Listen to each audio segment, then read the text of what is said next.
I welcome all our participants to this webinar on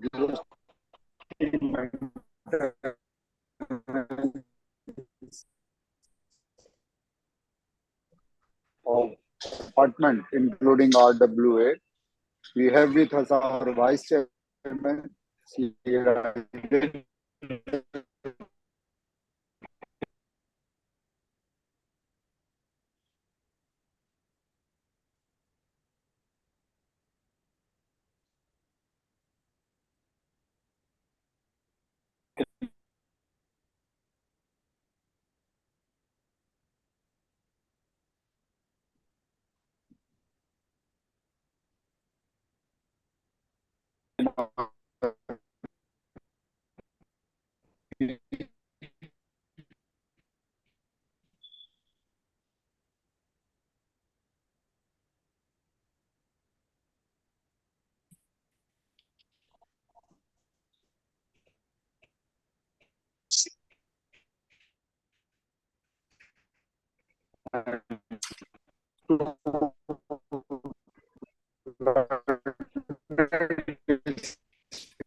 CA Vishan Arsa and CA Sankar Narayan V. Both the speaker will take us through the topic in next 2 hours, and I believe all your queries will be resolved. If even something is left out, it will be taken in question and answer session. I am requesting now.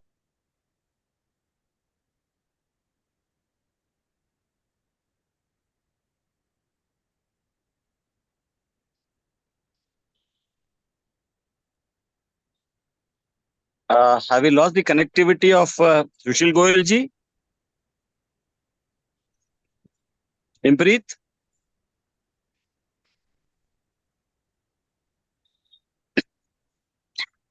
Shankar Narayan Bhishan? Sir, yes, sir. To hear you, sir. There. Okay. I think we lost the chairman's connect. He's back again. He's back again.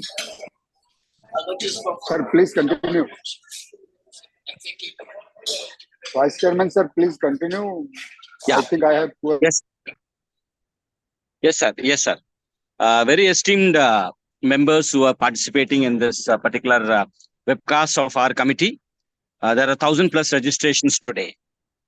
In fact, as all of you are aware, we are running this real estate and construction series. The apartment associations. In fact, today it is a community living, all of you are aware of that. Many of you will be living in apartments. Many of you will be paying maintenance charges. Many of you will be buying apartments from builders and will be paying money for the clubhouses, for the building associations, deposits, and so on and so forth. Numerous queries have been received. And in fact, when you are in a community, when it is managed by an elected group of members, even the smallest of the errors or mistakes may create a reputation loss for those who live in the apartments. In fact, what happens if the receipts have exceeded 20 lakhs? What happens if it is just 15 lakhs, 16 lakhs, and so on? So, SG members, there are so many views, everyone start chipping in their own answers. And if the apartment associations members are in a WhatsApp group, if there are 20 members, there are 100 answers for that query, or so many. Everyone becomes a tax specialist. Everyone becomes an expert. So there's a lot of confusions going around. And let me tell you, esteemed friends, as the presiding officer of the Board of Discipline of ICI for the second year in succession, I have seen numerous matters being filed by the association members, the managing committee members against the chartered accountant, saying that he didn't see this, he didn't see that, and all those stuff. For what? The fee that is paid is pittance, but the responsibility is huge. Assume you have signed an audit report. Assume you have signed an audit report. And in that particular,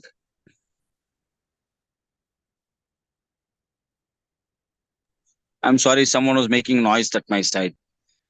Assume that one chartered accountant has signed an audit report, and the receipts have exceeded beyond a particular point of registration under the service tax, or any registration for that matter. In fact, the chartered accountant's role is to see the financial correctness and all those stuff.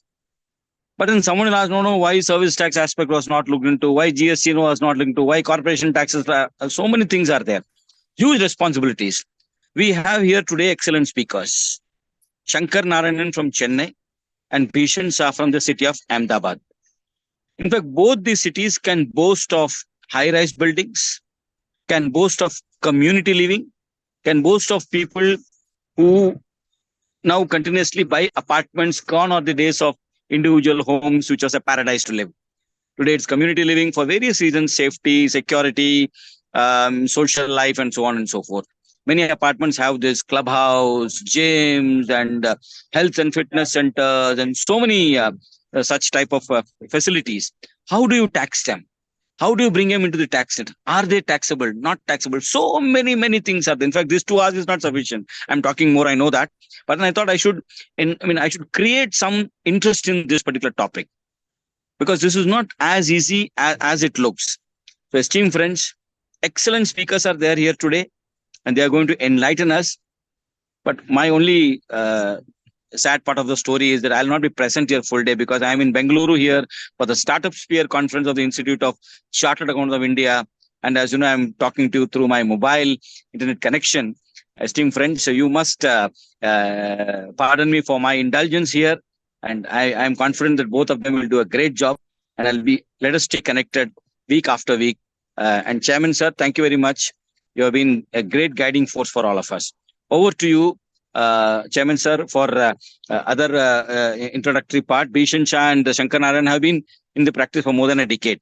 They are experts. Whole country knows them. I will not speak about them and demean their stature. So they are what they are today. Thank you very much, and over to you, sirs.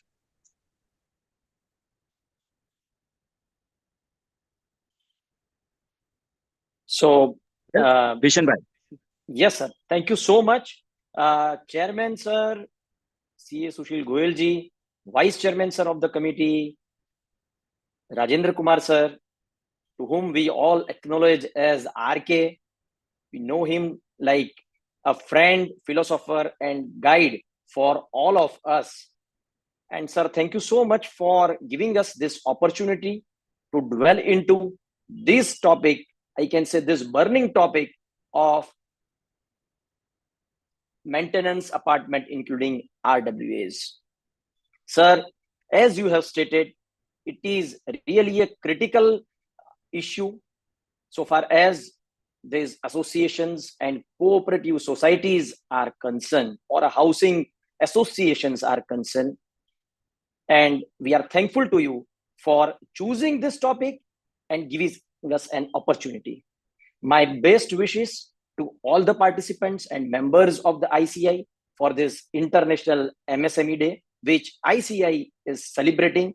And both our chairman, sir, and vice chairman, sir, with your untiring efforts, sirs, we are able to celebrate this. We are able to keep our space so far as the MSME is concerned, so far as the GST laws are concerned.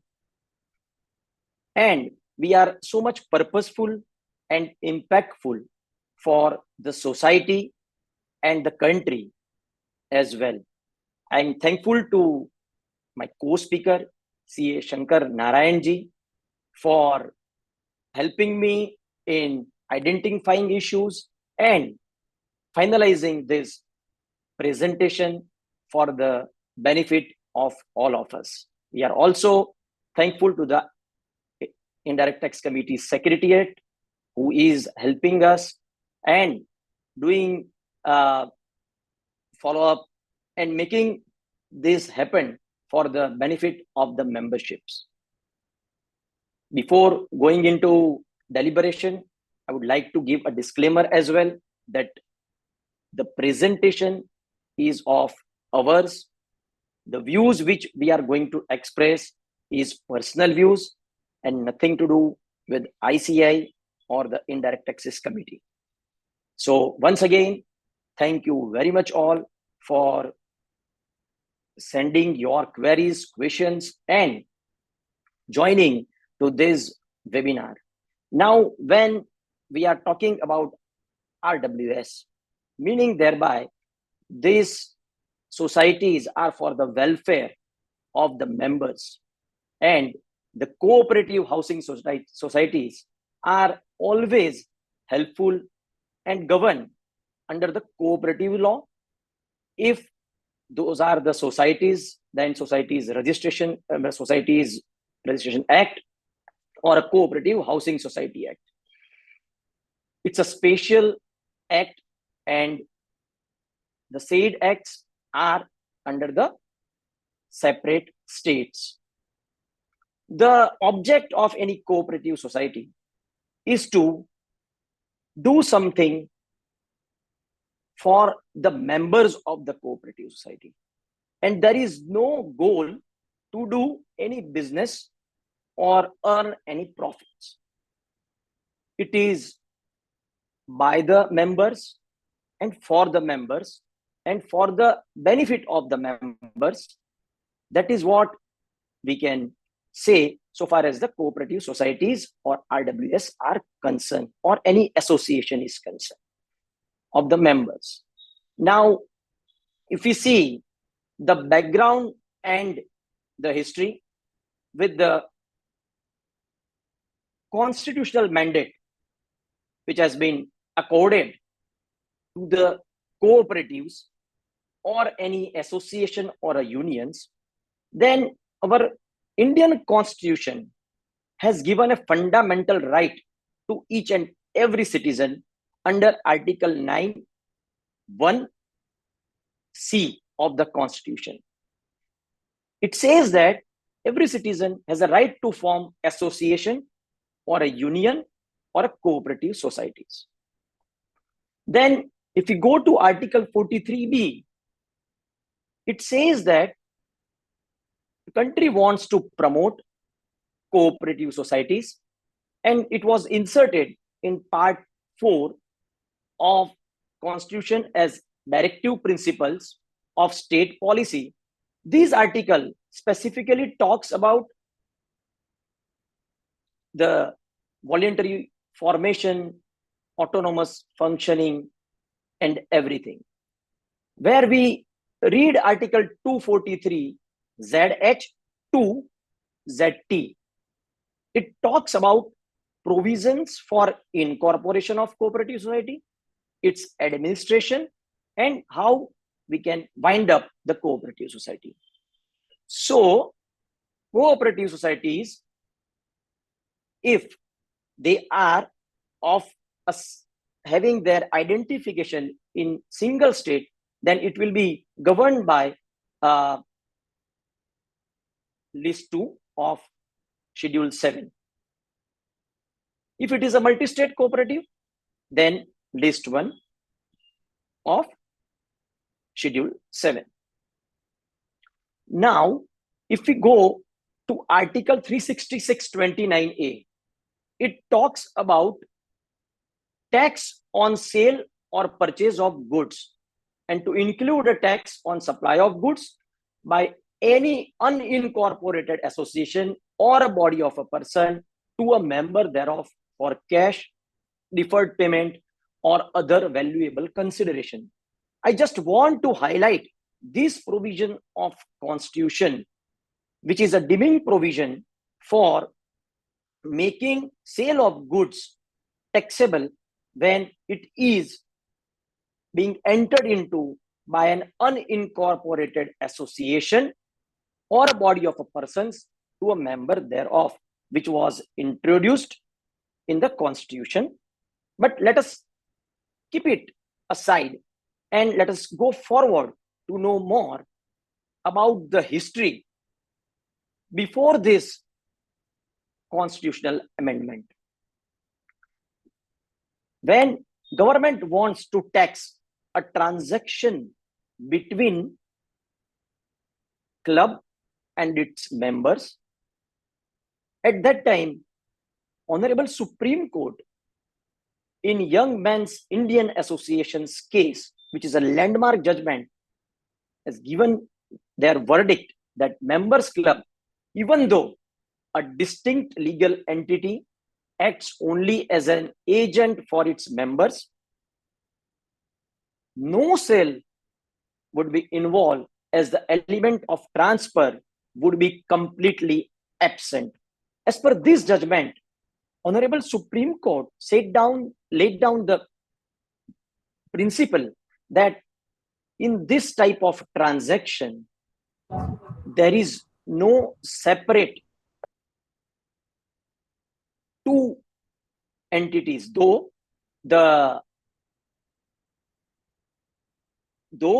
this the club is incorporated as a distinct person, but their members are same and one entity, though there is a distinction so far as the incorporated club is concerned. Since when a member, say, avail any benefits from the club or buy any food items or goods, then a club has collectively procured those goods from the market, and a member of a club is also a co-owner of those goods. So when, say, from club I am buying any sandwich as a goods, then which goods are procured by the club are mine only. They are just administrating it and making it available to me. So the consideration is not from one person to the other person, but it is only making it available from club to member. In this Young Men's Indian Association judgment, Honorable Supreme Court had relied on two English law, that is Graf and versus Evans, and Trebanog Working Men's Club and Institute Limited versus McDonald. And the principle which came was that members were just owners of that goods and they are not separate. Now, with this judgment of Honorable Supreme Court, government wants to tax the transaction. So they came with the 46th Amendment of the Constitution, and they amended entry 54 of list 2 of schedule 7. And this list 2 is for the state's prerogative. Now, government had formed one law commission for making this amendment, how they can tax this transaction between unincorporated association and members, because government was of the view that if there is an incorporated entity and there is a transaction between members, then it is always taxable. What is not taxable is transaction between unincorporated association and its members. That is what government was of the view. So law committee was formed, and the report of the law committee was tabled, where law committee was of the opinion that the club or association are not large in the numbers. There will be not much tax impact. It will also discourage the cooperative movement in the country if you will tax such type of transactions, and no serious questions of evasion of tax arises as members are taking their own goods which club or association has procured collectively for individual members. But instead of this report, government had amended the constitution and incorporated this article 366(29)(a), and they have in their object and reason introduced that the tax between incorporated club or association and members are taxable. So to make parity with that provision or that belief of government, they have introduced this article 3629A dimming provisions, where transaction between any unincorporated association and members are taxable. So that is what they have mentioned in their object and reason. Now, with this amendment, as they have bring the sale under its ambit between unincorporated club to its members, these all clubs, societies, chamber of commerce, associations went to the Supreme Court. So far as the Jharkhand High Court in the Ranchi Club and Sports Club of Gujarat, Karnavati Club and Rajpath Club of Ahmedabad in a Gujarat High Court, also of the view that transaction between club and members are not taxable. So, Calcutta Club, in judgment of Calcutta Club, Honorable Supreme Court has decided that whatever is the 46th amendment is, the revenue's contention to tax or a belief that the incorporated clubs are since distinct from its members are liable to tax. Honorable Supreme Court said that in Calcutta Club judgment that it is unconstitutional and these transactions are not liable to, say, first, not liable to VAT, not liable to service tax before 1st July 2012 and after 1st July 2012 as well.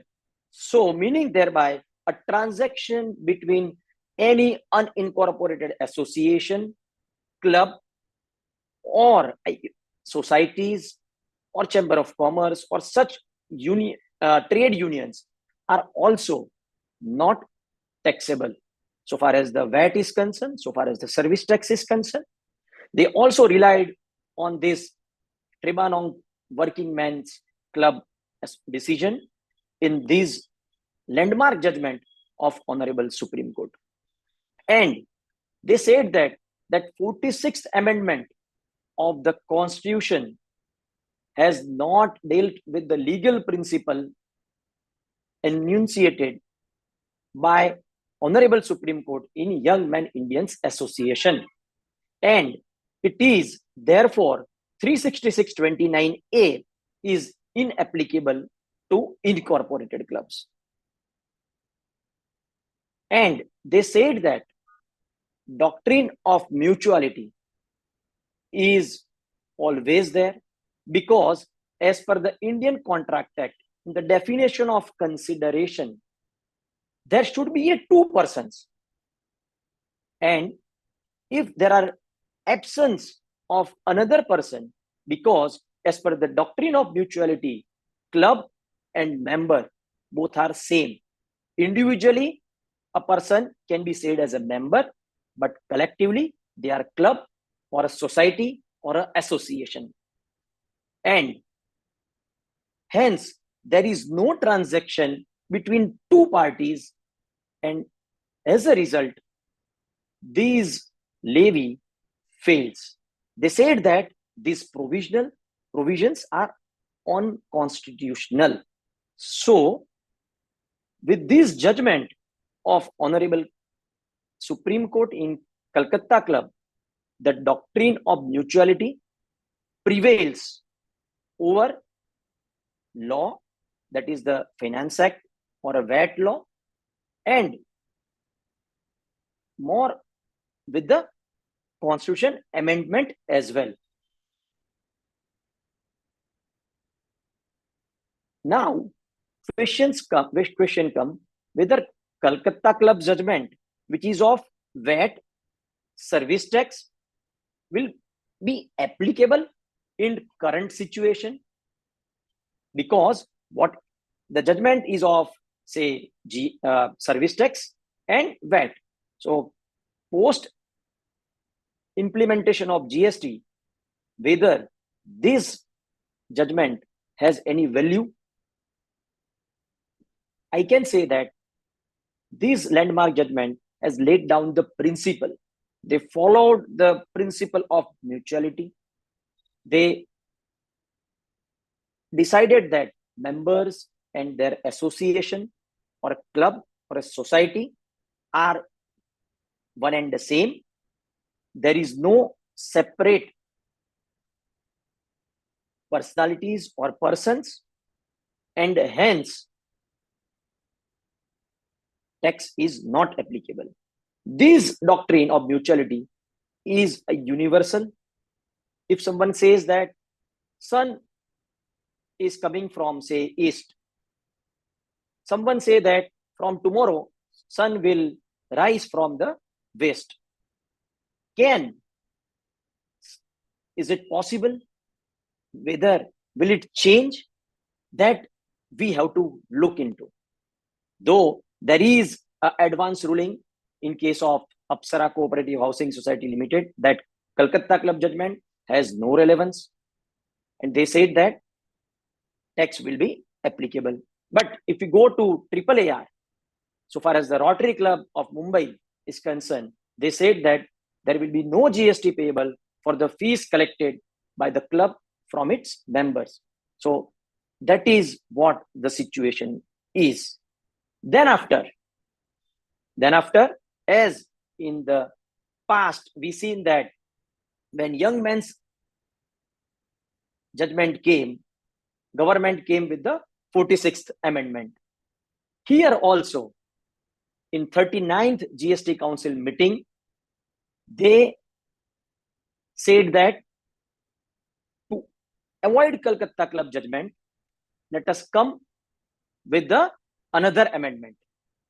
And they amended this time definition of supply, because when GST law was introduced, the transaction between unincorporated association and members was not part of section 7, that is scope of supply. But with this GST Council meeting, they have amended the definition, because previously they were saying that whether this transaction, say, between unincorporated club and member, insofar as the sale of goods is concerned, is covered under the services or goods. They've answered that, and it was a part of Schedule 1, 2, and 3. It was not part of scope of supply or section 7. But they have retrospectively amended this provision from 1st July 2027 through Finance Act 2021. It shows that previously these transactions were not taxable. And what they included? They have included subclause double A, which talks about the activities or transaction by a person. Previously, it was an unincorporated association. Now, they said that the activities or transaction by a person other than individual to its member or constituents or vice versa for cash, deferred payment, or other valuable consideration will be treated as a supply. And in explanation, they says that for the purpose of this clause, it is hereby clarified that notwithstanding anything contained in any other law for the time being in force, or any judgment, decree, or order of any court, tribunal, authority, the person and its members or constituents shall be deemed to be two separate persons and the supply of activities or transaction inter se shall deem to take place from one such person to another. So with this retrospective amendment in the definition of scope of supply, they want to tax a transaction and they just want to pass away this Calcutta club judgment. So what we have to do, what is the way ahead? Whether, so far as the business, this definition of business is concerned, it also include this type of transaction that provision by club, association or a society or any such body for a subscription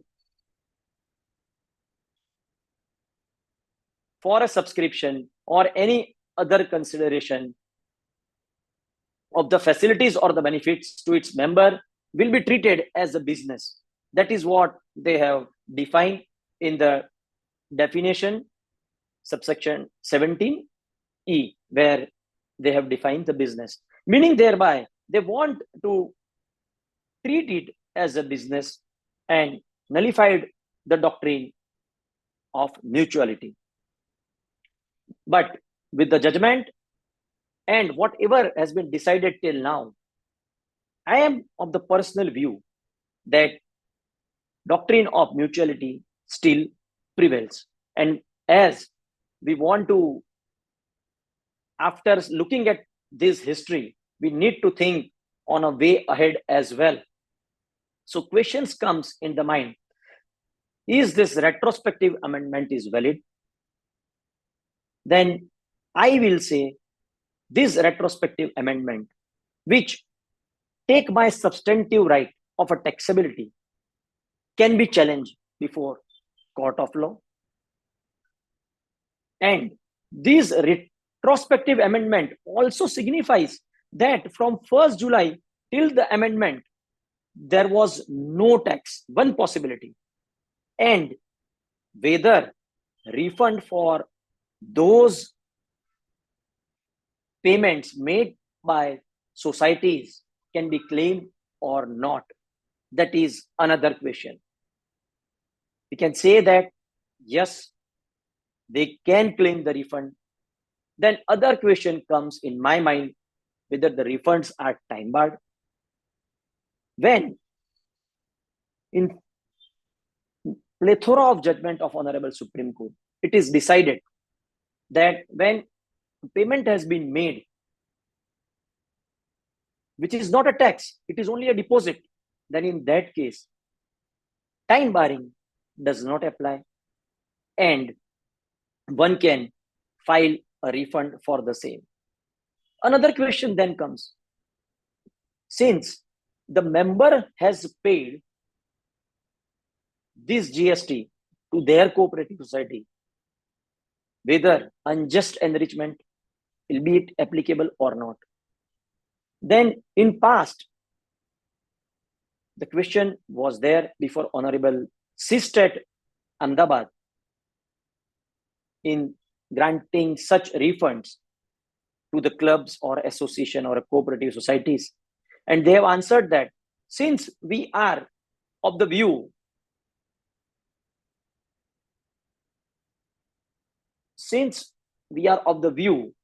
that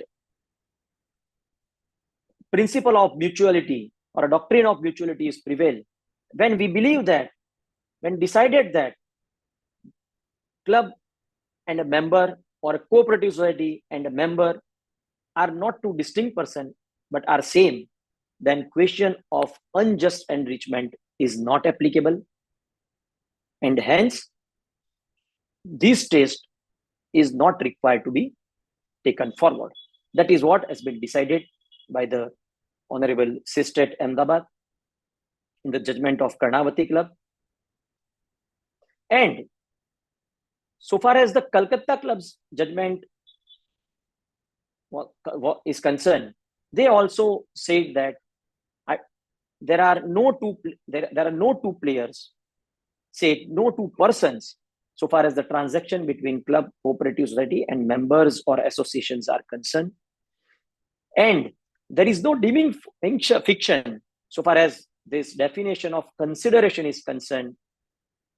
And amended provisions are still remains to be challenged. I am aware that writs are also pending before high courts so far as the levy, GST levy is concerned, and let us wait for the same. I request also to Shankaran sir to throw some light so far as way ahead is concerned. What's, sir, your view on this retrospective amendment and refund? What we should have for the future? Yes, sir. Thank you, sir. With respect to the retrospective amendment, that is where I thought when it was introduced, I think notified from 1st of January 2022, but effective from 1st July 2017. Now, the surprise or the shock, most of the resident welfare associations, especially the ones which are the meant for residents rather than commercial as well, because it could be commercial residents, commercial places where there could be a commercial space occupants welfare association as well as a resident welfare association. Now, those resident welfare associations were all at the mercy of the department of getting caught in section 74. Because when this explanation is inserted retrospectively, they wouldn't have even gotten registered. Had they breached the turnover limit and had they gotten into the scenario of person who are liable to getting registered under GST, had they not done it, no, that is the risk that had come along with the retrospective amendment. Good thing is, in some of the cases, 74 was invoked also. We could see in Tamil Nadu, and in some of the cases, they have luckily taken only 73 into action. And with the last Saturday's GST Council announcement that there is going to be a relief in terms of interest and penalty. So let's wait and see for 73 cases. But whatever the 74, especially pertaining to the club and the members, the association and the members, I would keep repeating this. When CA Institute, as an institute, there was no service tax that we were paying because the institute and the members. Whereas now the GST regime had brought in that importance that could be the members only constitute the institute, yet it is taxable. You are considered to be two different persons. I think that has been reiterated by this retrospective amendment. And when such retrospective amendments are done, more often than not, the government ensures that it goes the full distance rather than losing steam or not being able to uphold in any court of law. So I feel the way forward is comply. That is the only thing that we can give. Very true, sir. Because you are not able to know what will the outcome of court of law. Very true, sir. Absolutely. And since you have to collect it and you have to pay it, so why to take that chance? Or, you know, it's what I can say, the tax hedging has to be there. Absolutely. And of course, the risk-taking appetite. This is not a business. Yes. So there cannot be any appetite at all for risk. Very true, sir. Agreed. Sure. Yeah. On that note, the point that we had conveyed so far by Bishanji is that the tax liability arises. There are no doubts. There is no two ways about it. As long as the consideration is for a transaction between the association and the members, irrespective of them being members, yet it is taxable. And that is the retrospective amendment, which is also reiterating the point. So am I liable to pay GST irrespective of any exemption? No, there was a relief and that continues to be a relief. Right from service tax period, we have had this relief. The mega exemption notification had it in service tax. And in GST also, it was promptly incorporated in GST by way of notification number 12/2017 for services. So any amount up to rupees 5,000 was the initial limit, and from January 2018 it got amended, and now it stands at 7,500 rupees per month per member. This is the amount up to which there is an exemption. In other words, if I am going to be a resident welfare association or a society, I am collecting on a monthly basis the amount from my occupants, and that monthly per member per month does not exceed 7,500 for any of them, then Point number one, I am completely doing only exempted transactions. The key thing to note here, and I am sure some of the non-technical people would also have joined this webinar. It is not that only the chartered accountants and advocates. What we need to understand here is when something is exempted, the underlying word is that it is taxable. Something can be exempted only when it is taxable. The existence of exemption is a proof that it is taxable. Hence, it comes or it brings along with it another responsibility to look at what is my overall turnover in GST, which will make me liable to get registered under GST. Now, that is the next key point that one has to focus. The term that we use for that turnover is aggregate turnover. In GST, section 2, subsection 6 of the CGST Act talks about it. And what all can form part of that aggregate turnover? It is a very common and general knowledge that the turnover limit of 20 lakhs is breached. If you are a service provider, you will have to get registered. Yes, we will approach this provision with the same common knowledge. But what comprises of the 20 lakhs is something which people are either not aware or they are surprised when they get to know that all this can form part of my 20 lakhs. For instance, whatever you do that is taxable shall form part of this 20 lakhs. Whatever one does, which is exempted turnover, shall also form part of this 20 lakhs. Whatever is nil rated by the government, certain transactions shall also form part of this 20 lakhs, as well as whatever is not taxable shall also form part of this 20 lakhs. To put it practically, let us say a resident welfare association or a society is having a fixed deposit. From that fixed deposit, they are earning an interest in a year, let's say up to 10 lakh rupees. Their overall collection from all the members in a year is only 12 lakhs. So they would be tempted to think, see, my collection from my members, even though it is more than 7,500, but on a total level, it is only 12 lakhs. I have not exceeded 20 lakhs. So that being the case, I don't have to get registered under GST is the presumption that people take. But unfortunately, aggregate turnover includes exempted turnover, and interest happens to be an exempted turnover.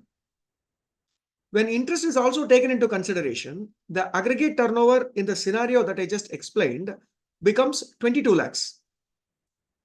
It means they will have to get registered or they have become already liable to get registered under GST when they crossed 20 lakhs.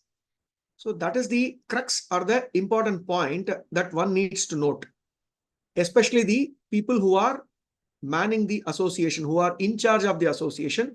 They must be aware that this 20 lakh limit is a critical factor and it involves my exempted as well as not taxable turnover also to be taken into consideration. So this starts off your compliance journey. So if you think your turnover can stay below 20 lakhs and there is not going to be anything that is going to cause a concern beyond 20 lakhs, then you can stay within the or below the radar by not getting registered under GST. But the moment that 20 lakhs limit is breached, liability to get registered arises. So who can enjoy this benefit under section 23, which says that you don't have to get registered at all? And section 23 obviously overrides section 22. Section 22 is the one which says when your turnover as a service provider is exceeding 20 lakhs, you have to mandatorily get registered. But 23 overrides it and says if somebody is providing exclusively exempted services only, and there is not going to be a single taxable services or taxable supply of goods or services for that matter, everything is exempted, then even if you exceed the limit of 20 lakhs, you don't have the liability to get registered. Now, this will work only when the association has only exempted turnover. Suppose, let's say, for example, I will give a similar scenario. 10 lakhs of interest is earned by the association and everybody, that is, let's say 100 apartments are there. All the apartments, the monthly collection is only 5,000. So it is below 7,500, everything is exempted. And my interest income is included. Still, overall, the turnover might be 60 lakhs in a year. Yet, I don't have to get registered. The simple reason being, there is no liability for me to register because section 23 saves me by saying that overall, even if it exceeds 20, but everything being exempt, there is no need for getting registered. So this is the another combination that one has to be aware of. and it comes with a rider. This 7,500 has been clarified by the department by way of a circular number 109, way back in July 2019 as well, wherein how to calculate the 7,500, how to go about this exemption, they have clarified by saying that, for example, an association is collecting 9,000 rupees as a monthly maintenance charges. What will be taxable? Will it be the whole 9,000 or will it be the 1,500? The answer to that question is the whole 9,000 will be taxable, is what has been clarified by the circular. Though we do have a contradictory judgment from Madras High Court, which we will see a little later. The overall 20 lakh limit and how the 7,500 plays a role is what I have put up in the screen in front of you, where you will be able to see my overall turnover is more than 20 lakhs as a resident welfare association or a resident welfare society, and I collect not more than 7,500, then I'm exempt. I don't have to get registered at all. Whereas on the other hand, I collect a monthly maintenance of more than 7,500 and my overall turnover is also exceeding 20 lakhs. I'm not exempt. I become liable to get registered. So this table is the most important thing to be considered for getting registered by a resident welfare association, which is in most of the cases not taken into account, because either the 20 lakhs is misunderstood or the 20 lakhs is somehow ensured by people saying that, okay, March month collection we will not do in March. We will do it in the month of April, so that for the previous year, there will only be 11 months collection, and 11 months collection will not exceed 20 lakhs.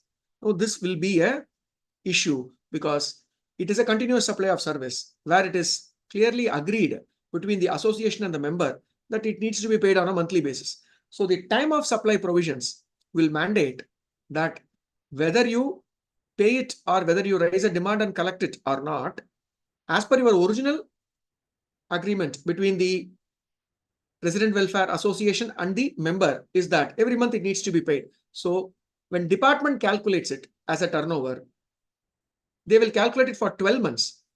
But people try and think that, okay, let us do for 11 months and then say it is lesser than 20 lakhs this year. Next year problem we will see next year.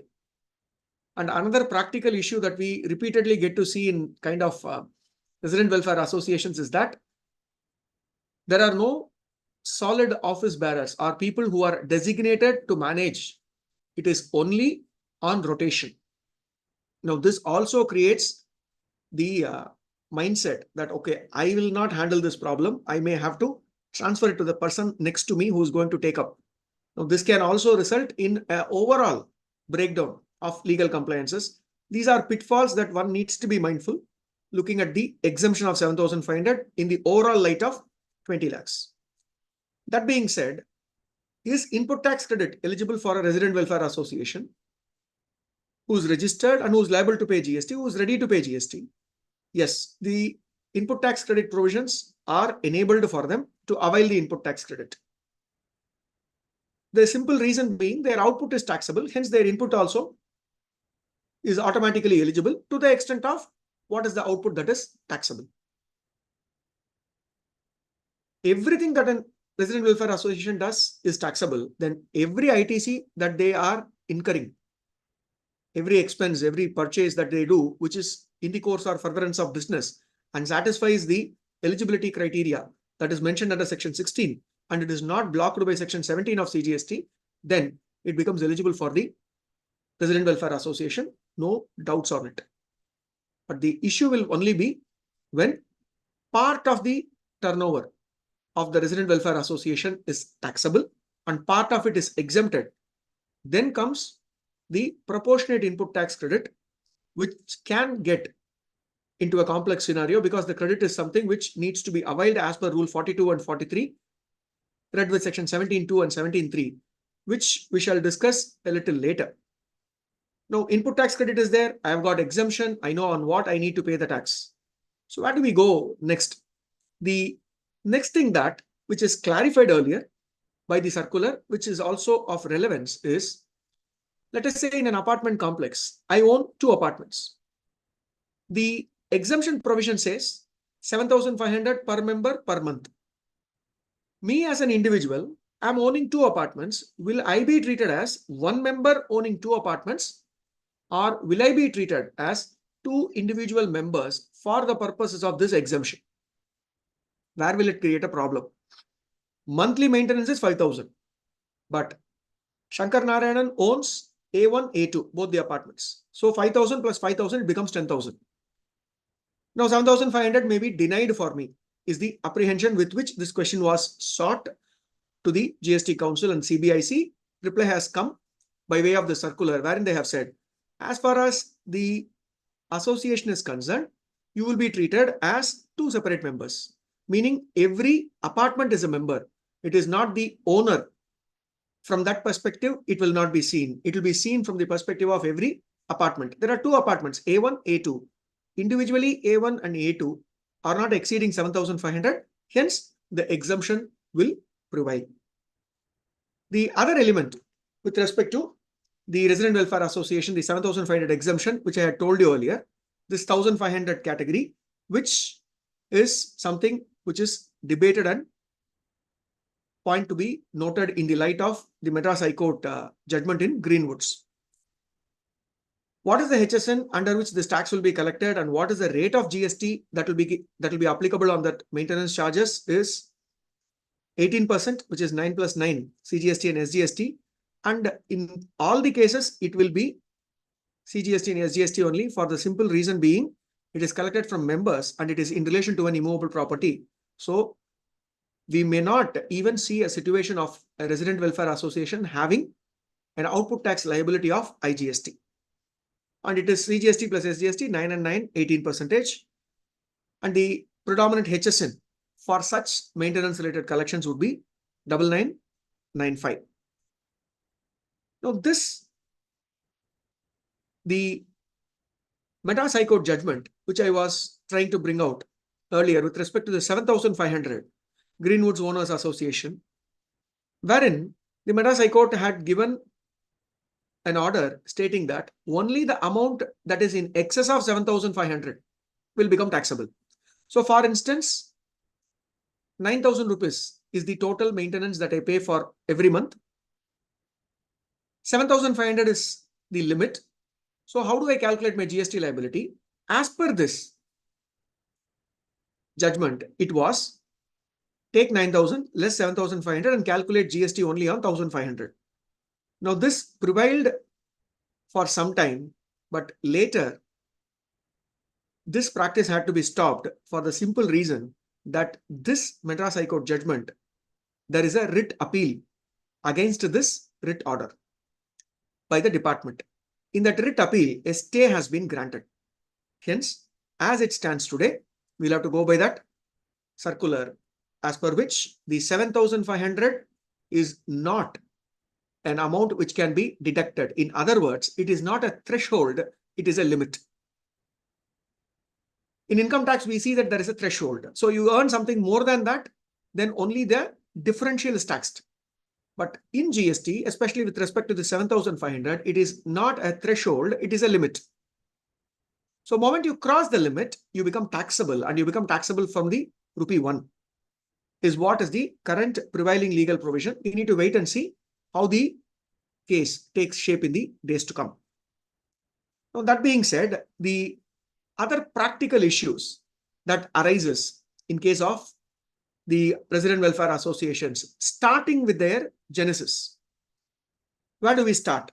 We start with the first part, wherein when I am intending an apartment, be it a commercial or a residential apartment from a builder promoter, at that time, I am asked to pay a lump sum towards maintenance. Now, they say it is a corpus. This corpus will be collected and kept in deposit so that in future, it will be used for any exigencies. The question to be answered here is, will it form part of anything to do with the real estate or the construction service that I am taking from the builder or the promoter? Absolutely not. This is a money paid in advance for my future maintenance.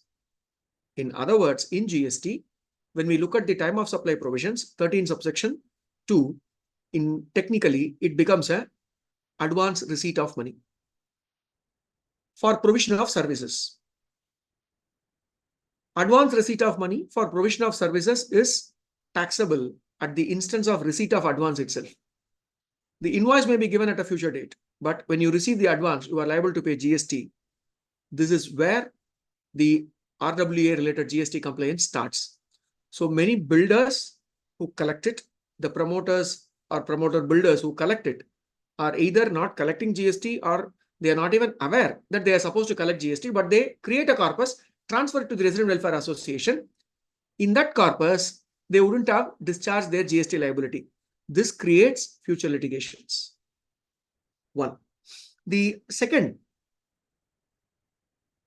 scenario that is prevalent is that the builder takes care of the maintenance. Till when? Till say 1 year or 2 year. And that 1 year or 2 year time period is given to the owners or the occupants to form their own association, and post forming of such association, the builder will transfer the maintenance activity to the owners or the occupants. When this is done, this is also to be taken care as to what are all the existing liabilities that should have been dealt with by the builder, which needs to be now taken care by the newly formed association. So the corpus and the responsibilities can also be transferred by the builder. It is not merely money that is coming in. There could also be a liability that is coming in from the builder. Alternatively, there is also a possibility where the builder is a registered person and taxable. So he would have collected GST all along, even though the aggregate turnover of this particular apartment complex is lesser than 20 lakhs in a year. Because him being a registered person, more than 20 lakhs turnover, but individually, every house maintenance is, let's say, 10,000 rupees per month. He is forced to collect GST on all the people. But when it becomes a scenario where he is delinking it from himself and handing it over to the association, now the association takes over, and the association per se knows that though they are collecting 10,000 per month, their overall turnover does not exceed 20 lakhs. They can choose not to be under the regime of GST for the simple reason it is not applicable for them. Never comply with the law when you are not even covered under the law.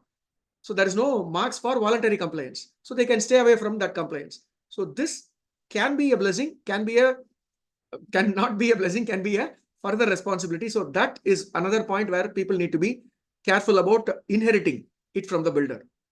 The other point that comes with it is the advance ruling given in the state of Maharashtra, where this point has been further reiterated, where they have said any amount that is collected in bulk, like the corpus that I said at the start, or when it is collected as a deposit to take care of the future requirements, it is categorically held that it is a money received in advance for performing future services.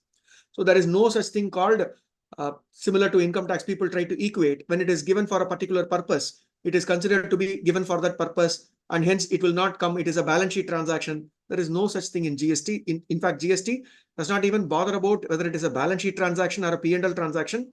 No such thing. Supply is taxable. When I receive money for a future supply to be made, it is treated as an advance. And that advance is very much becoming taxable in the current day because of the time of supply provisions. So GST has to be paid. It is up to the association whether to issue an advance receipt voucher and pay the GST, or whether to issue a tax invoice and pay the GST. That is up to the association. But either way, bulk amounts collected will become taxable, will get included in your aggregate turnover, because it is being collected from the members and it is collected for the future benefit of the members alone. Taking things further, another common question that we come across is, sir, what is an association doing? They are only merely appointed by us. They collect money from us and they spend it. So they do not make any profit out of it. They do not get anything out of it. And it is a thankless job, of course, profitless job. So why do we have GST in it? We have already explained the legal provisions and the background that GST is applicable. Now, inside that, the question of, sir, can it be a situation where the association is only making arrangements? For those arrangements, why should the association be made taxable? For instance, water. The water supply by the corporation or the municipality has stopped. There is a temporary trouble, due to which the association is hiring water tankers and the water is being supplied to the incumbents. This association hiring the water tankers and supplying to the incumbents is done in what capacity is the key question here. The association is rendering the service in its capacity as the association for members. Then, even though the water may be exempted, the act of bringing it and making it available to the people who are residing in that apartment is taxable. Hence, I may be buying, let's say, 1 lakh worth of water in a month. This 1 lakh, I am going to collect it from my incumbents. I need to collect it as 1 lakh plus GST. No profit, still GST is applicable because it does not matter. On the other hand, there is a concept called pure agency. Now, this concept originated way back in 2013 from service tax regime. And it continues to GST also, will be very pertinent to note in case of such associations. How does it work? In case of such associations, when they act as a pure agent in a transaction, what could be a pure agent? A pure agent is a one who is not owning that goods or service, who is not going to get benefited out of the goods or service. He is not utilizing it. But all he is doing is, apart from doing some other service, he is also incurring an expense on behalf of you. And that expense, he is getting it reimbursed from you. The classic example I can give is from chartered accountant's perspective. I am doing a filing for a client. The client says, Shankar, I'll give you a fees, but this month, this much of RCM needs to be paid. Can you take care? But what we will do is, this tax is being paid on behalf of them. So when it is being spent, let's say ROC fees is being paid on behalf of them. For our professional services, there will be an element of professional fee plus GST. But whereas this amount is incurred by me in my capacity as an agent on behalf of my client. Now, the association will play a similar role here. The association will say, okay, this person wanted this, but I am already doing him a service by way of acting as an association. In addition to that, I am enabling him by only merely paying it and getting it reimbursed. Where will it play a key role is whenever any expenditure that is to be incurred by the incumbent, but which is paid by the association, later on reimbursed to the association by the member, this concept of pure agency will come into play. So this concept needs to be clearly kept in mind. When this concept will go out of the window, will not be considered as when the bill for that activity comes in the name of the association, there is no pure agency. The bill should be in your name. For example, the fee that I pay to ROC, the receipt will come in the name of the company only, not in my name. I am merely a conduit or a person through whom the payment is made. That's all. So the beneficiary is the ultimate company. Same way, the incumbent should be the ultimate beneficiary. Association should only do a facilitation, and for which they are already being paid on a monthly basis.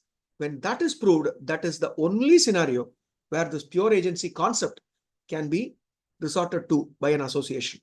And in pure agency itself, there is an underlying condition in Rule 33 which says that this pure agency should be done in addition to any other services that are being rendered. Merely doing reimbursement alone, merely acting as an agent alone, being a nil profit, nil loss person cannot be in existence in GST. So that makes it resoundingly clear whether they make profit or not, whether they do it as a profitable activity or not, does not matter. Associations are taxable and they are duty bound to follow the procedures.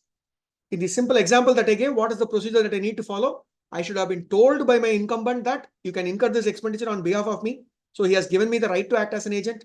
Then only I should have acted as an agent. I should have made the payment. The invoice or the receipt should be in the name of that incumbent. And then I should not collect even a single rupee extra. I should collect only what is there in that invoice and get it reimbursed. Only if all these procedural adherences are there, pure agency can be upheld. Failing which, this whole transaction will become taxable, which is what the association will have to be mindful of. The other common issues or practical issues that we have come across is an association procures LPG. And what it does is the LPG cylinders are procured in bigger quantities and bigger cylinder capacity, and it is all kept in a common place inside the association, inside the premises. And from there, every house gets the LPG by way of pipeline. Now, the association all along has been saying that, okay, we are supplying gas to them and we are billing them. But little did the association realize they are actually making supply of goods. The association all along has been thinking that we are only supplying a service to them. It is not so. The LPG invoices are in the name of the association. So the association is procuring the cylinders in their name, and it is being kept in a place, and from there it is connected as and when the cylinder becomes empty, it is connected to the pipelines. And from that pipelines it goes. It is not like one house, one pipeline. It is a common pipe. And the cylinders, till the cylinders are exhausted, it is being commonly used by everyone.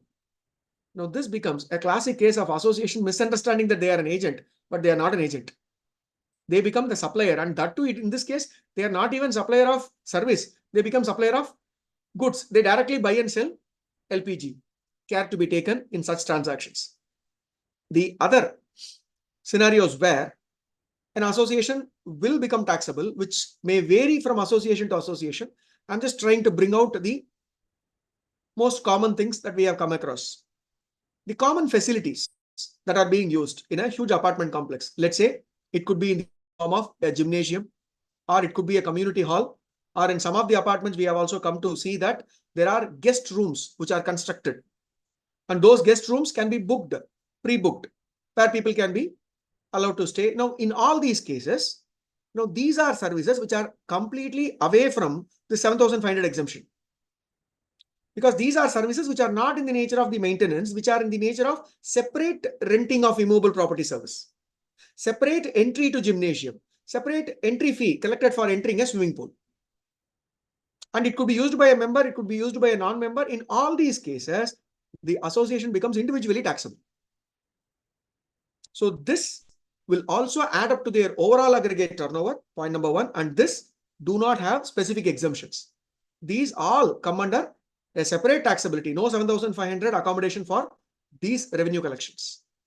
And in some of the apartments, I have even come to see that when somebody is moving in or moving out of the apartment, usage of lift for moving their household equipments or their office equipments to move out of the apartment or move into the apartment, they say that there is a stress put on the lift and the elevators. So they collect additional fee. And this additional fee is squarely taxable. They say that no, it is only for the stress. So whatever you call, it is considered to be a service. What is a service? 2 subsection 102 of GST says anything other than goods is considered to be service. So you are basically allowing somebody to do something and you say, I will not agitate as long as you pay me a fee. It squarely becomes a service. And you are liable to pay GST on that to that extent. And in some of the cases, wrong parking fees or wrong parking penalty is being collected. Now, there is a separate question whether it is a penalty or whether it is allowing to park somebody in somebody else's parking allotted space. Either way, the collection that is made will be scrutinized from a GST perspective is what I wanted to convey at this juncture. The other important thing to be noted, especially with respect to electricity. Now, electricity charges are, I'm trying to split it into two major parts. One, the electricity which is for the common area. And two, the electricity which is for individuals, every individual occupant. Every individual occupants, whatever electricity charges that are incurred by them is only enjoyed by them. In other words, those electricity charges, if it is paid by the association and reimbursed following the conditions of pure agency without even asking 1 rupee extra, then that collection will never form part of your turnover. Now, that is pure agency in nature.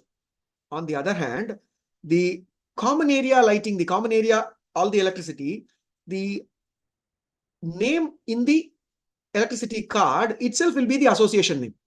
It will not be belonging to any individual. Hence, for this common electricity, who is the person who is the owner of that electricity or owner of that meter is the association. And by virtue of being an owner, the association is giving the common services to them. Though it is electricity, it is taxable indirectly under GST. People might say, sir, electricity is away from GST, but please understand, electricity supply is away from GST, it is exempted. But when I am using electricity for the purpose of rendering my service, that is how the association is viewed. Association is not supplying electricity. Association does various other services. One of that is keeping the lighting going, keeping the AC going, everything. And that is involving utilization of electricity. Now, things can get complicated when they have a diesel generator. And the diesel generator needs to be filled up with diesel. And this diesel expenses are incurred by the association. We have heard from many of the association or the members who are there in the association that diesel should not be under GST. Here also, the legal understanding has to be there that the association is not supplying diesel. The association is procuring diesel so that a continuous electricity supply or doing a service of ensuring that your stay in the apartment is peaceful and pleasant is what they are doing. So utilization of that diesel for the purpose of their output, which happens to be a service under GST, indirectly will tantamount to taxing the diesel part also. But that is the way the law is. And hence, in this case also, taxability will arise in the hands of the apartment or the apartment association or the resident welfare association. The other incomes that may arise for the apartment association or the resident welfare associations, where it is multiple apartments or multi, as we see in the growing cities, it is 60, 100, 120, even I have heard recently in some part of Chennai, there we have about 3,000 apartments in one complex, stuff like that. For them, these kind of incomes are also possible. One, which is hoardings or advertisements. And in some cases, it is also renting of immovable property for movies. Movies are made, serials are shot in the premises, revenue is being collected. This all adds up to the aggregate turnover, and this, there is no exemption. They are liable to pay GST on it. The association is liable. There could be hoardings that are put in the one side of the building for a temporary period, or it could be paintings that are on the wall, becomes taxable. The money that is taken is taxable in the hands of the association. And we also get to see in huge association community living, the external third parties, like let's say a credit card person or a person who is selling cars can also come and put a small stall, a kiosk, a temporary structure, trying to tell people that, okay, this is what we do. And whoever is walking nearby, you can come down and have a chat with us. And they try to make business out of it. And for allowing such third party to put up a small stall or a kiosk inside the apartment, they collect an amount, and that amount is squarely taxable under GST, no exemptions. And further, the most interesting element of this association related transactions, which I had seen recently, is 7 towers are there in an apartment complex. There is generally consensus building is the toughest job. And when consensus building happens in an apartment association, as our Vice President said at the start of the session by setting the context, in most of the cases, you will see there is only a fight, and some of the cases, the chartered accountant has been referred to the disciplinary committee itself. To that extent, things have gone. Now, when 7 different towers are in one association, there is bound to be this issue. Hence, what they have done very intelligently is, the builder has handed over it as one association, but subsequently, they have created 7 different associations for every one tower. To mean that every tower has a separate association, separate PAN, separate identification from the perspective of GST, because GST is a PAN-based levy. So to that extent, they were able to, one, plan their taxes better, as well as reduce the consensus building process only to the extent of the people who are residing in that single tower. So that is another place that we need to apply our mind when we are thinking about such kind of associations being created. The other part that which is creating a furore with respect to input tax credit in associations, the bigger associations, is erection, commissioning, installation of a lift. Now, when it is being done by the builder and the apartment is being handed over to us, there is no question of the initial cost being incurred by us, and there is no question of ITC to be discussed. In those scenarios, what will be the key area to be contended is the yearly maintenance or the quarterly maintenance of the elevator. Is ITC eligible on it? With respect to the maintenance expenditure, there is no doubt that it is being incurred by the association only for the upkeep and for ensuring the pleasant utilization of the premises by the owners and the occupants. Hence, there is no doubt on the ITC's eligibility. It is completely eligible on the maintenance. Now we will shift our focus to an apartment where originally it was constructed, lift was given. Subsequently, the lift was found to be inadequate. Let's say after 10 or 15 years, they are replacing the elevator. Now, in this case, all they wanted to know was, we are collecting money for installing a new elevator there. This new elevator, one, will we be eligible to take input tax credit? And whatever collections that we make now, which is well beyond the monthly collection, only for the purpose of installing the elevators, will I be eligible to take input tax credit is first question. And will this additional collection become taxable under GST? Answer to both the questions is yes. You will be entitled to take ITC, but at the same time, please remember the concept that we discussed earlier. The ad hoc collection or the bulk collection that is being made is also considered to be part of your collection for the purpose of rendering the services by the association. Hence, that is also taxable. So this is something which is people can relate if they are already constructed apartments which are old, where they want to do any such structural changes or structural repairs. You need to be aware of the eligibility from that perspective. And as I said earlier, when ITC is eligible, all we need to think is, how much am I eligible for ITC? Though as per the legal provisions, it has given a complex calculation. I'm just trying to break it down into a simple understanding from a logical perspective. When my output is taxable, only then I'm given ITC. So if my output is not going to be taxable, or in other words, output is fully exempted, department says, okay, you are not entitled for ITC. The complex situation is when my output is partially exempt and partially taxable, how do I handle? Section 17 subsection 2, 17 subsection 3, read with rule 42 and 43, gives us the machinery provisions as to how it needs to be handled. It says that let us take the input and input services related credits, because as we all know, input tax credit can only be of three types under GST. It could either be a capital goods, or it could be an input, which is other than capital goods, any goods. And what is an input service? Any service which is eligible for ITC is considered to be input service. All that I have taken during the period needs to be analyzed. From what perspective? Look whether it is pertaining to what you are doing. No, then don't take ITC. If it is a blocked credit under 17 subsection 5, don't take input tax credit, shun that ITC. But now comes the key question. If I remove these two, the remaining are eligible. But are they eligible fully? This is where GST law is completely different from the erstwhile VAT. It is in line with the erstwhile service tax regime. It says, find out those input tax credit invoices which are specific to a transaction. Which transaction? My output transaction. If it is specific to my output taxable transaction, the ITC that I am getting on that invoice is fully eligible. If it is specific to my output transaction, which is exempted, then for that invoice, there is no question of proportionate ITC. I cannot avail full input tax credit. I will take a simple example in case of a resident welfare association, where, as I said earlier, 7 towers are there. Let us assume it is one association for all the 7.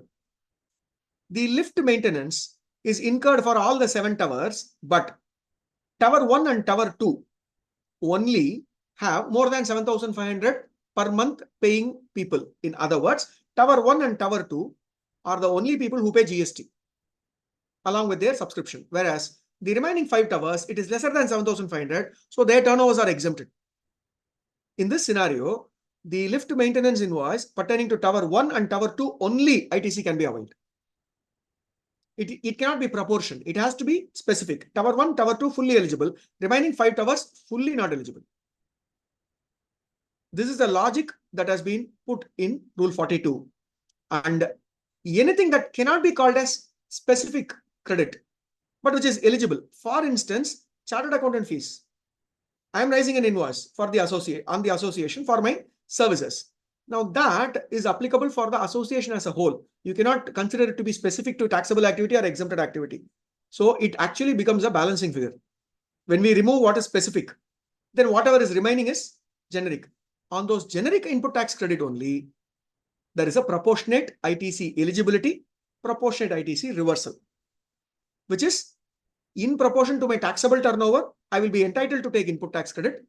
In other words, in proportion to my exempted turnover, I will be denied the input tax credit. I need to make a reversal. This is a key point to be taken into consideration when they avail ITC. Another mistake or a common problem area that we see is whatever is appearing is being taken as input tax credit, and later on, when the department raises a query, it comes with an interest, and if it is raised under section 74, comes with a penalty as well. And even interest is a point to be disputed, where people will say, why should I pay interest? By the time we discuss that, 10% penalty can become applicable on us. Hence, we have to be very carefully availing the input tax credit and the benefit associated with input tax credit after going through the common ITC reversal provisions of Rule 42 and 43. Similar provision exists for capital goods, wherein they have said the capital goods, to the extent of what is being used for exempted purpose, take every month ITC. How to take every month's ITC? Avail the input tax credit in full. But it is assumed for the purposes of GST that the asset will be utilized for 60 months. So every month out of the total ITC availed for capital goods, 1/60 is to be taken. And on that, proportionate eligibility or proportionate reversal needs to be calculated. Might sound like a complex mathematic problem, but that is how it is. It has to be done. And for an association, why should I do so much of things? The law is like that. So to that extent, it has to be complied by doing this. Now, the other element which makes an association liable, unless and until the person who is handling the affairs of the association is completely aware of GST's provision, this is something which they may miss out, which they should be aware of, is one, the reverse charge mechanism. In GST, the reverse charge mechanism is the one where the person who is receiving the service is made liable to pay GST. It is not the person who is supplying the service. So how does it work? How does it happen? In case of legal services received from an advocate by the association is liable to pay GST in the reverse charge basis. All I have taken is the ones which are most common in case of such resident welfare associations. It is not like only these will attract RCM. There are about 18 different services which can attract reverse charge. But what will be more relevant, more common from the perspective of a resident welfare association? One could be such legal services. When it is taken from an advocate by the association pays money to him, even though he may not charge GST, the association is liable to pay GST under reverse charge. The second thing, which is most common in case of associations, is that security services. When they engage securities, and especially from other than body corporate, the person who is giving me the security service is not a body corporate. In those security services cases, GST liability becomes applicable on a reverse charge basis on the association. The association is liable to pay GST on reverse charge basis in case of such security services. And the other common one is services which are received from government. When services are received from government by the association, how? In what way it will be possible? Any kind of government-related fee, government-related, say, compliance or a renewal that is being paid to sustain some licenses. Take, for instance, the lift license. Those kind of payments that are being made, maybe a fire extinguisher, recalibration, and yearly fee that is being paid, pollution control in some of the cases, sewage treatment plant, if it's there, the sewage treatment plant's capabilities checking on a yearly basis, fees are being paid, can attract reverse charge under the context that it is being paid to the government. And in other words, it is a service received from government for which the payment is being made by the association, attracting GST on a reverse charge basis. Now, these are the common scenarios where reverse charge liability can become applicable for an association. And I think on that note, what we'll try to do is we will try to take questions which have been posted in the link that has been shared earlier with you. Vishan sir? Yes, sir. Yes, sir. So there are more than, I can say, 100 questions which has been posted Okay. by the participants here. Okay. And most prominent and common question is that what about the capital receipts which RWA receives? So far as the sinking fund is concerned, if there is a capital receipt, so far as they want to pull for a lift to be installed, so what should be the position so far as the capital receipt is concerned? Yeah, I Yes, believe sir. I had incidentally answered that question during my session by saying that in the eyes of GST, especially with respect to a resident welfare association, there is no segregation between what is capital and what is revenue. Now that is meant for accountants and that is meant for income tax purposes. GST says, okay, you are taking an advance basically for a service to be rendered in future. As per time of supply provisions, please pay GST as and when you are collecting it. Hence, such money that is being collected will not be outside the purview of GST, will be very much within the purview of GST, and that is how the compliance needs to be done. And you want to add Yes, anything sir. to it, sir? Yes, sir. I have some different views so far as the capital receipts are concerned, because there is no service element for that. If say there is a celebration for any festival in the society, and if people are contributing for that, that is the one thing. Second thing is that transfer fees, which commonly these cooperative societies or RWAs are taking from member who is coming on the board by purchasing a new property in the association. So those type of transaction where there is no quid pro quo, when I am getting a consideration for which I'm not delivering any supply, then in that cases there should be no GST as per my view. Yes, because in GST we have a liberty to have our own views and to litigate, or we are, I can say, habituated. But there is one motive behind any transaction so far as the tax laws are concerned, that there should be element of supply. Since I am receiving this capital receipt or a capital contribution where there is no supply, in my humble view, there will be no GST, sir. So this Absolutely is what. agree to it, sir. I also agree. The example that was taken was a sinking fund created for replacing the lift. Now there is a connectable future supply. That is the reason why I said. But whereas what you said is there is no quid pro quo. Consideration is not the intention. There is nothing in return. I'm just paying it. Absolutely. In those cases, it is failing the test of supply. Hence, the levy may not even arise. Second thing is that when builder collects capital receipts, so when builder collects this capital receipt, and so far as the RERA laws are concerned, the said amount has to be transferred to RWAs or the societies. Hence, in that situation, when builder collects, there will be no GST so far as the builder is concerned. And when these capital receipts are being transferred by builder to the cooperative society, again, same treatment one can give. And I'm always optimistic that GST law is a simple tax, and there should be no tax when builder transfer this amount to the cooperative society as a capital reserve. Sir, your view? Agree to the one point that GST is simple, sir. Simple in terms of collection. It is not simple for understanding. So easily you can say GST and collect tax. But as I said, capital receipts, I still hold the view when there is a purpose that is defined, which is meant to be undertaken by the bylaws of the association, becomes a supply. So far as the festival contributions are concerned. No, as you said, yeah, those are the ones where there is no quid pro quo. It is being done only for the collective benefit, or it is not even a benefit, it is a contribution, that's all. There is no element, and association, in my view, ideally should not bring it to books. Because these are one-time activities which are being done. Somebody should take up the initiative and get it done.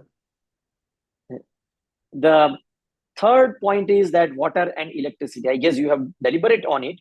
Yeah. But when we are saying that electricity is out of the purview, say diesel, if RWAs are procuring diesels, whether that should be taxed from the perspective that it is out of the tax net. Yes, What's sir. your view, sir? My view is the way it has been done, take for instance, right from service tax regime, even into GST, the petroleum products are away. For example, GST regime alone, we will take into consideration. The petroleum products, diesel or petrol is away from GST. But if I am a goods transporting passenger transport service rendering person, my predominant input happens to be a diesel or a petrol, which is away from the purview of GST.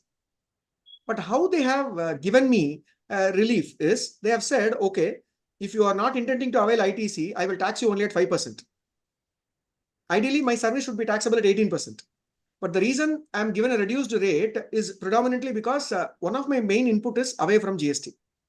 The second option that they have given is, okay, you avail ITC, but I will tax you only at 12%. So even in that case, the concessional 12% is because my predominant input is not within the purview of GST.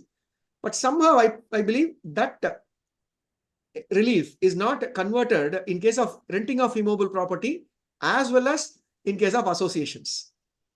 Take for instance, sir, I'm taking a place on rent and they say that electricity is also included in the rental. But there, obviously, the electricity also becomes taxable. If electricity is not working, the diesel also becomes indirectly taxable.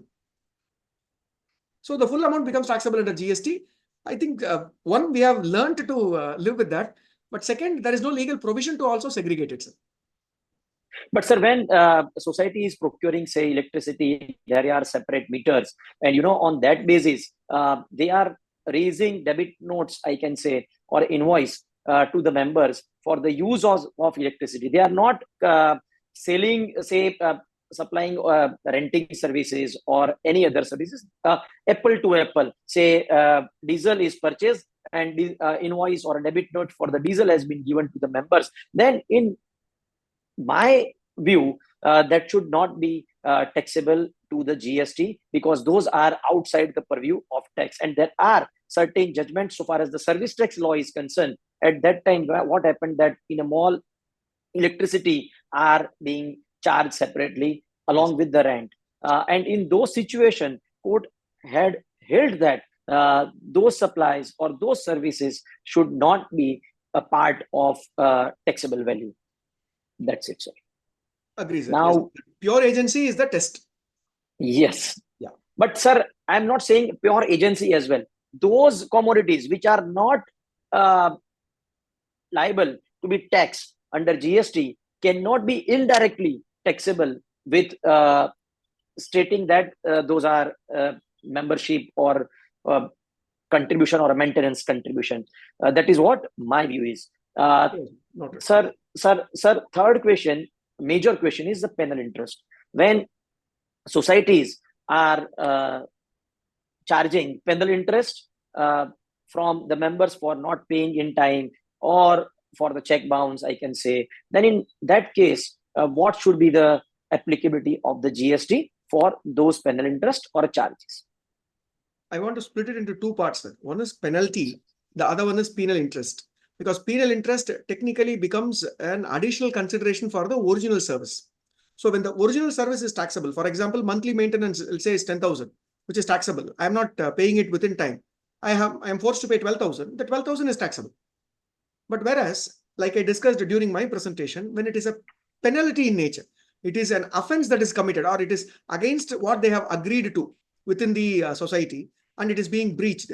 In those cases, circular number 174 has already clarified that anything that is penalty in nature, when it is intended to be a penalty, there is no need to think that there is a supply. And as Bishan sir said earlier, when there is no supply, it fails the test of tax liability under GST. So levy even will not occur, is what I feel. Correct, sir. And sir, there are judgments so far as the service tax law is concerned, say Bajaj Finance, Sistat, then Repro Home, which says that those type of penal interest are not liable for service tax. And same analogy we can apply here as well, because it's not an act or refrain from act. For that, I'm not interested in, my member pays me late, and that is not a service at all. So that is what I personally believe. Then there is one comment by a participant that so far as the RWAs are concerned, they are formed to share only expenses. There is no supply involved in the RWA's case. Whereas if you see the entertainment clubs, there may be some business or a profit motive. But so far as the RWAs are concerned, they are only sharing the expenditures. Sir, your view? GST does not look at it that way, and even service tax for that matter. I think that is where 2013, the Intercontinental Technocrats case, which led to the amendment in service tax itself, to say that there is no question of reimbursement being away from GST, because then everything will be colored in the terms of reimbursement and everything will be collected. Hence, they had made a clear definition of consideration, wherein they said reimbursement shall also form part of consideration. It will be excluded if and only if it is satisfying the test of being a pure agent. And what more, or when it will be more relevant is pure agency related transactions occurring businesses. Take for instance CHA, even the chartered accountant services, by an example that I gave, the freight forwarders. In all those cases, you will see they will incur on behalf of them. So there is an element of exclusion that is possible, and that is the law that has been prevailing for about 11 years now. And in service tax, it has been upheld in multiple forums, and GST also, I believe, it has not been challenged in terms of that. Hence, rendering of a service is different from profit motive being present. Sharing of expense is completely different. When I enter into a joint venture, we both enter into a joint venture. GST says you both enter into a joint venture. Either you put in money as your call, or you can bring in any asset or machinery as your part of the bargain. But it becomes a joint venture. There is a supply that is happening there. And whatever is derived out of the joint venture is in turn a supply made by the joint venture to the joint venturers. So the element of having two distinct persons and deeming that there is a supply, I believe, even though you join together only to split the expenses between you, can result in a supply. True, sir. Sir, so far as the penal interest is concerned, there is one question that can society charge penal interest for past years? Say when the GST was not in place, and for that, if society is charging penal interest, then what will be the situation? Now GST itself is made retrospectively applicable for them. So we cannot say GST was not there. Though, if you see timeline wise, it was not there, but it was reinstated retrospectively. Hence GST was there. When GST was there and they have not paid, penal interest will become added to their taxable value. And even more thing to be noted, the service tax judgment that you are giving, penal interest, which is collected by the banks and financial institutions, becomes exempt for the sheer reason that the underlying interest itself is exempt. Whereas here, the money collected is not interest. The money collected is a taxable supply, which is not exempt. Hence, the penal interest takes the color of that consideration and becomes fully taxable. Yes. So I guess question is that if the penal interest is for period prior to 1st July 2017, then GST is taxable applicable. GST needs to be paid, and GST needs to be paid with interest to the department. But sir, I am also of a different view. Sir. Yeah, I am of the different view. That's okay. Yes, sir. If you can find out any other questions, then also. Yes, sir. Yeah. Can we claim the credit or refund of GST paid on the purchase of lifts for the apartment when the maintenance charges are below 7,500 per month on the apartments? Your view, sir. I will repeat. Sir, yes, sir. Please. Can we claim the GST paid on the lift when it is procured for the apartment? Because the apartment, there is no taxability under GST. Everything is lesser than 7,500. This is so, sir, so if you are not paying any GST, then the question of claiming input tax credit doesn't arise. But so far as the lifts are concerned, whether the lifts are plant and machinery or a immovable property. Immovable property. If it is an immovable property, then it's barred by 17.5. That is what we can conclude, because in previous regimes also, when say these elevator manufacturers, they the department try to impose excise duty on the same. They said that we are immovable property and hence excise is not applicable. So at that time, it was decided that it's an immovable property. Yes, sir. Yes, sir. I hold that view. Kone elevators is the case that you are Yes. referring Yes. to. Noted, sir.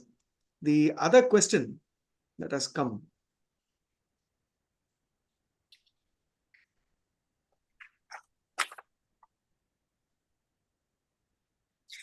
Yeah. Application of GST on collection of funds for major repairs.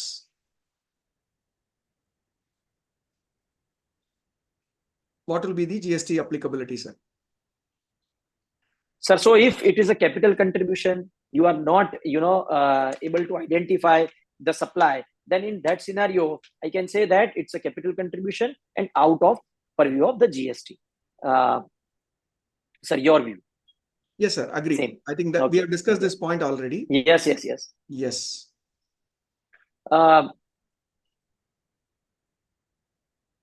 So GST is charged on collection of monies, diesel and water that we have discussed. It's the same one. So if society is collecting municipal taxes or some other levies for the governmental or authorities, then in that case, what will be the scenario? Because I seen one question on that if they are collecting municipal taxes, because in Gujarat, what happens if the cooperative society is there, then land is always owned by the cooperative society and not by the individual member. So any tax invoice or any tax demand comes from any department, it will be in the name of cooperative society only, and member has to pay for that share. And in this situation, the test for pure agent fails because it is not in the name of the member. Can we say that this is the tax and hence GST is not applicable? Sir? You know better, sir. GIDC, the 9-member constitutional bench, the case is pending. So property tax or the tax that is being paid by the society, that itself is a tax. Why should I pay GST on that is a $1 million question lying before Supreme Court. My view is, yes, sir, it is a tax. When it is a tax, why should I again pay a tax on that tax?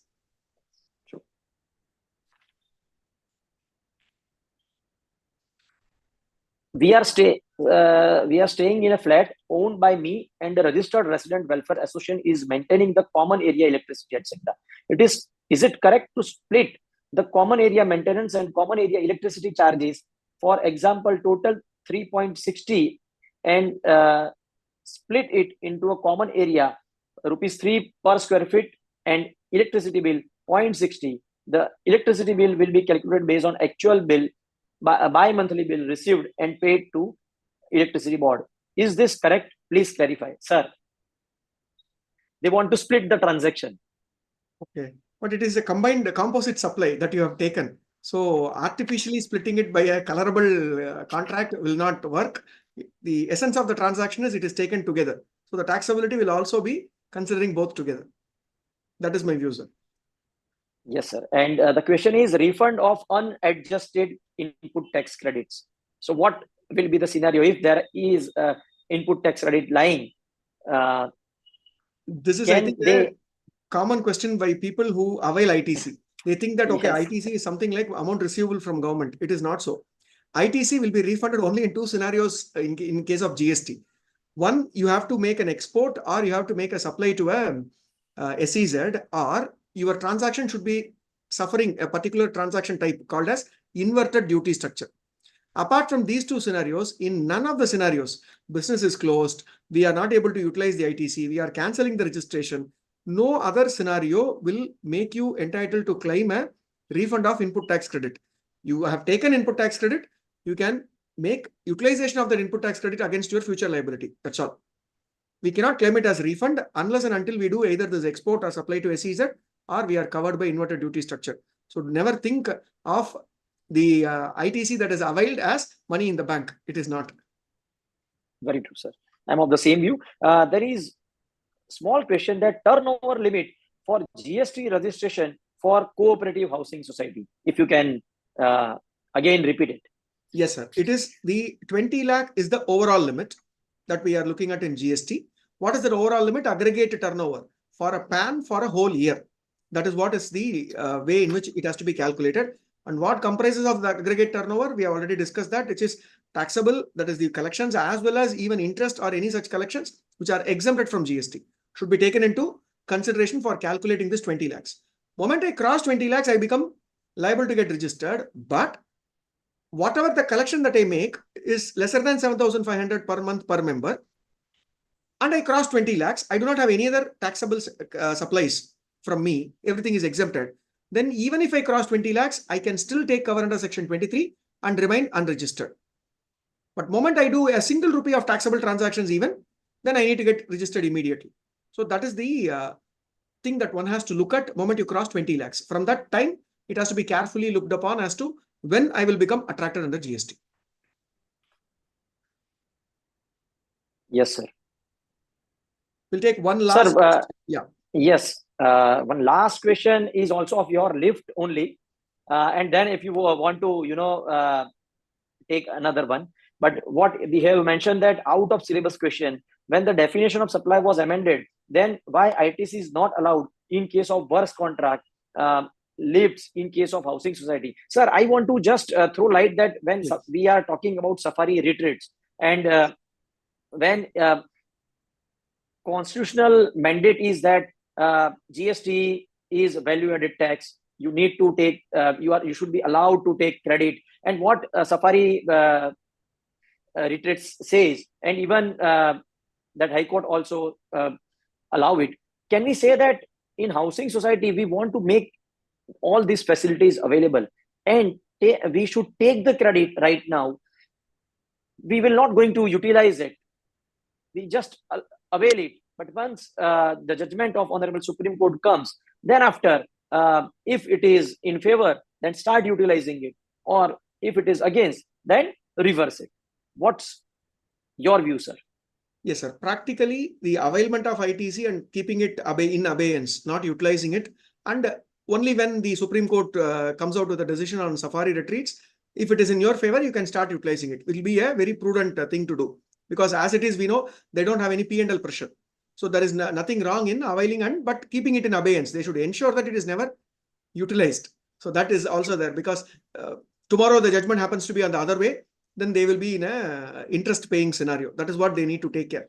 And my personal view, unless and until the safari retreat case gets decided, I don't think the government is in any mood to amend and make the ITC eligibility on works contract. So let the Supreme Court decide in terms of the eligibility of that ITC.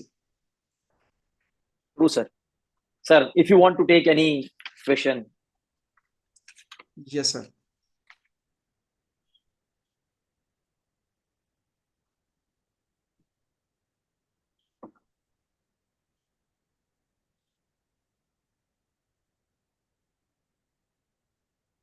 Yeah, income tax threshold limit exemption is applicable to RWAs. So this is a GST session. You will have to forgive me. Give me a moment. Yeah.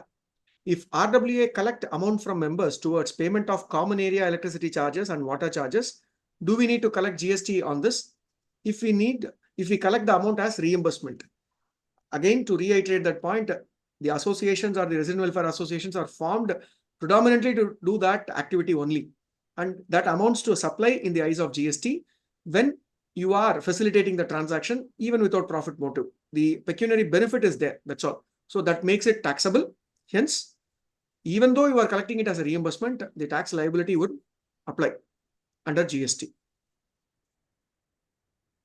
And I think on that note, we would want to thank all the participants for their for sparing their time and attending this session, and also the Indirect Taxes Committee, the Chairman and Vice Chairman, and the Office Bearers of Indirect Tax Committee for organizing and giving us an opportunity to share our wisdom in this regard. Yes, sir. Bishan, sir, please. You would want to... Yes, sir. Yes. First of all, thank you very much for all the participants for attending this webinar, and sending their queries, questions. And if your questions are not addressed today, we'll ensure that we will get it answered with your email ID and phone number which you have mentioned there. We are thankful to Indirect Tax Committee Chairman Sushil Goyal sir and RK sir for giving us this opportunity as well. I am thankful to CA Shankar Narayan sir for being a co-speaker and taking the session in such a lucid manner and sharing his wisdom to the benefit of all members. Thank you so much. Thank you so much again. Thank you, sir. Thank you. Thanks to the faculties who have given us such an interactive session. And thanks to my chairman and vice chairman and the team, the Epitome team. Thank you, sir. Mohit, we can sign off for the day.